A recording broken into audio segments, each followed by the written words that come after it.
കേരളത്തിൻ്റെ അനുഭവം ചൂണ്ടിക്കാണിക്കുന്നത് എങ്ങനെയാണ് ഭൂരിപക്ഷ വോട്ട് കേന്ദ്രീകരിക്കലാവുക? അത് ഒരു ന്യൂനപക്ഷ വർഗീയതയുടെ ഭാഗമായി നിലകൊള്ളുന്ന ജമാഅത്തെ ഇസ്ലാമിയുടെ പ്രചരണ രീതിയാണ്. ആ പ്രചരണത്തിലൂടെ അവരുദ്ദേശിക്കുന്നത് ഞങ്ങൾക്കെതിരെ എന്തെങ്കിലും പറഞ്ഞാൽ അത് ഭൂരിപക്ഷ വർഗീയതയുടെ പ്രകടനമാണ് എന്ന് സ്ഥാപിക്കലാണ്. ഞങ്ങളങ്ങനെ കാണുന്നില്ല. ഞങ്ങൾ ഭൂരിപക്ഷ ഏത് വർഗീയതയെ പറയുമ്പോഴും ആ വർഗീയതയാണ് എതിർക്കുന്നത്, ഒരു ജനവിഭാഗത്തെയല്ല.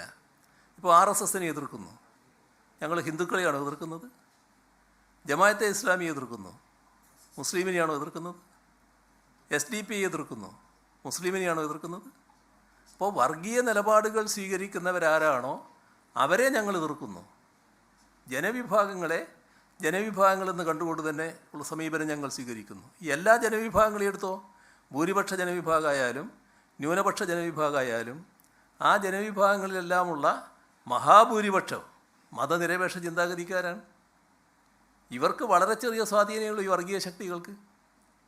ആ വർഗീയത നാടിന് വലിയ ആപത്താണ് എന്ന് തിരിച്ചറിയാൻ നമുക്ക് കഴിയണം. ഇപ്പോൾ അത് തിരിച്ചറിയാൻ UDFന് കഴിയുന്നില്ല.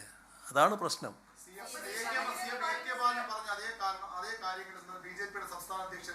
രാജീവ് ചന്ദ്രശേഖരൻ പറഞ്ഞു കോൺഗ്രസിനെയും മുസ്ലിം ലീഗിനെയൊക്കെ നിയന്ത്രിക്കുന്നത് ജമാഅത്തെ ഇസ്ലാമിയാണ്. അതെങ്ങനെ സാധിക്കും? അത് ജനങ്ങളോട് പറയുമെന്ന് അവരും പറയുന്നു. രണ്ടും ഒരേ ശബ്ദമാണ്, ഒരേ ന്യായമാണ് പറയുന്നത്.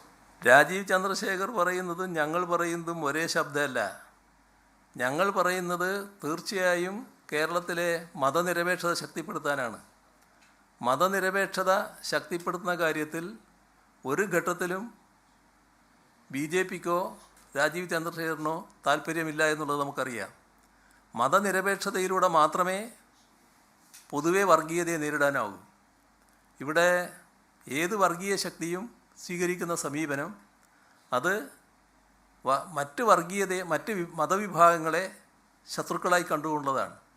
അപരമത വിദ്വേഷം വളർത്താനുള്ള ശ്രമങ്ങൾ വർഗീയ ശക്തികൾ നടത്തുന്നുണ്ട്. അതിനെയെല്ലാം ശരിയായ രീതിയിൽ തുറന്നു കാണിക്കാനും കൃത്യതയാർന്ന നിലപാട് സ്വീകരിച്ചു പോകാനും നമുക്ക് കഴിയേണ്ടതായിട്ടുണ്ട്. നാട്ടിൽ മതനിരപേക്ഷതയും സമാധാനവും പുലരുക എന്നത് ഏറ്റവും പ്രധാനമാണ്. നമ്മുടെ വർഗീയത വെച്ച് രാഷ്ട്രീയ നേട്ടമുണ്ടാക്കാൻ ശ്രമിക്കുന്ന ചിലരെല്ലാം കേരളത്തിലും രാജ്യത്തുമുണ്ട് നമുക്കറിയാലോ. അവർ ഇടയ്ക്കിടെ നിലപാട് മാറ്റാറുണ്ട്. ഞങ്ങൾ ആ ഗണത്തിൽപ്പെട്ടവരല്ല. ഞങ്ങൾക്ക് ഒരേ നിലപാടേ ഉള്ളൂ.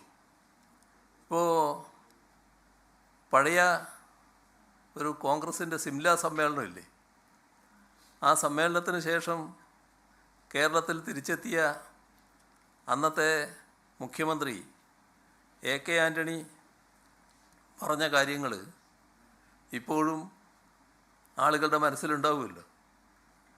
അത് പറഞ്ഞതെന്തായിരുന്നു? കേരളത്തിൽ ന്യൂനപക്ഷങ്ങൾ സംഘടിതരാണ് എന്ന് പറഞ്ഞുകൊണ്ട് എന്തെല്ലാം വിദ്വേഷം ജനിപ്പിക്കുന്ന വാക്കുകളാണ് അദ്ദേഹത്തിൻ്റെ ഭാഗത്തുനിന്നുണ്ടായത്. ന്യൂനപക്ഷം സംഘടിത ശക്തി ഉപയോഗിച്ചുകൊണ്ട് ഗവൺമെൻറ്റിൽ നിന്ന് കൂടുതൽ ആനുകൂല്യങ്ങൾ നേടുന്നു. അന്ന് മുഖ്യമന്ത്രി പറഞ്ഞതാണത്. കൂടുതൽ വിലപേശൽ നടത്തുന്നു. ആക്ഷേപം അന്നത്തെ മുഖ്യമന്ത്രി ഉന്നയിച്ചതാണ്. ഇത്തരത്തിലുള്ള ആക്ഷേപം ഇതര സമുദായങ്ങൾക്കുണ്ട് എന്നും അദ്ദേഹം പ്രഖ്യാപിക്കുകയുണ്ടായി. ഇതെല്ലാം പറഞ്ഞുകൊണ്ടാണ് അന്ന് അദ്ദേഹം തൻ്റെ തീരുമാനം രാജി പ്രഖ്യാപിച്ചതെന്ന് ഓർക്കണം. ഇപ്പോൾ മാറാട് അന്വേഷണ കമ്മീഷൻ റിപ്പോർട്ടുകൾ സർക്കാർ വീണ്ടും പുറത്തുവിടണം എന്ന് അടുത്ത ഘട്ടത്തിൽ ശ്രീ ആൻ്റണി വാർത്താ സമ്മേളനത്തിൽ ആവശ്യപ്പെട്ടതായി കണ്ടു. നമ്മളിതിൽ ഓർക്കേണ്ട ഒരു കാര്യം, രമേശ് ചെന്നിത്തല KPCC പ്രസിഡൻ്റായ കാലം, ആ ഘട്ടത്തിൽ CK ഗോവിന്ദൻ നായർ അനുസ്മരണ പരിപാടി നടക്കുകയാണ്. ആ പരിപാടിയിൽ അദ്ദേഹം പ്രസംഗിച്ചത് മലബാറിൽ 2 or 3 സീറ്റ് മുസ്ലിം ലീഗിന് കൊടുക്കുന്നത് ഭാവിയിൽ മുസ്ലിം ലീഗ് കൂടുതൽ സീറ്റ് ആവശ്യപ്പെടുന്നതിന് വഴി തെളിയിക്കും എന്ന് പറഞ്ഞുകൊണ്ട് അതിനെതിരെ ശക്തമായ നിലപാട് സ്വീകരിച്ച നേതാവാണ് CK ഗോവിന്ദൻ നായർ എന്നായിരുന്നു. ഇത് രമേശ് ചെന്നിത്തല തന്നെ ആ ഘട്ടത്തിൽ പറഞ്ഞതാണ്.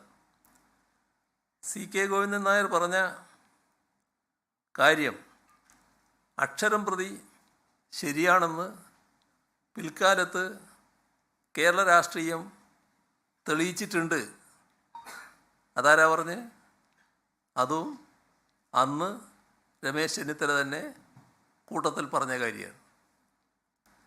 വർഗീയ ശക്തികളുമായും സാമുദായിക സംഘടനകളുമായും കോൺഗ്രസ് പുലർത്തേണ്ട ബന്ധം, ആ ബന്ധത്തിന് ഒരു ലക്ഷ്മണരേഖ വേണം എന്നുള്ള CK ഗോവിന്ദൻ നായരുടെ പ്രസ്താവനയെ ഒരു KPCC പ്രസിഡന്റ് എന്ന നിലയിൽ അന്ന് ഉയർത്തിപ്പിടിക്കുകയാണ് രമേശ് ചെന്നിത്തല ചെയ്തത്.